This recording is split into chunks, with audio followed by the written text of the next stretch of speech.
হলুদ শরীরটা সাদা বানাবো ক্রিম মেখে। আম্মু যে কি দিচ্ছে শরীরে বুঝতেছি না। এই তো ফর্সা হয়ে গিয়েছি ক্রিমটা মেখে, আমাকে অনেক সুন্দর লাগছে। ক্রিমটা কাজ করেছে। এ কি দেখলাম, এই ক্রিম মেখে আম্মু সাদা হয়েছে। আজকে আমিও এই ক্রিম মেখে সাদা হব। সারা শরীরে ক্রিম মেখে গোসল করে নেই, তাহলে আমি সাদা হয়ে যাব। ওরে বাবারে, এটা কি হলো? আমার শরীরের সব পশম দেখে উঠে গিয়েছে। এখন কি যে হবে?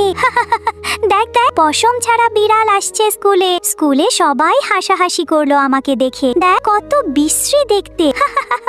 বাবা, আমার কি যে হলো? ক্রিম মেখে পশম উঠে গিয়েছে। ছেলের আজকে এই অবস্থা। তাকে ঠিক করার জন্য আমার শরীরে পশম কেটে জামা বানাবো। শরীর এত কিছুই নেই, জামাটা বানিয়ে ওকে পরিয়ে দিলে ও আগের থেকে সুন্দর হয়ে যাবে। প্রায় হয়ে এসেছে। এটা নিয়ে ওকে দেই, কিন্তু সেটা দেখার আগে আল্লাহর এই ছবিটা যাদের ভালো লাগে তারা অবশ্যই লাইক সাবস্ক্রাইব করে দেবা। আর যারা করবে না তাদের কখনো ভালো হবে না। আল্লাহকে ভালোবাসলে লাইক সাবস্ক্রাইব করো। আজকে দেখা যাবে কে কে আল্লাহকে ভালোবাসে। বা আমাকে তো আগের থেকে অনেক সুন্দর লাগছে।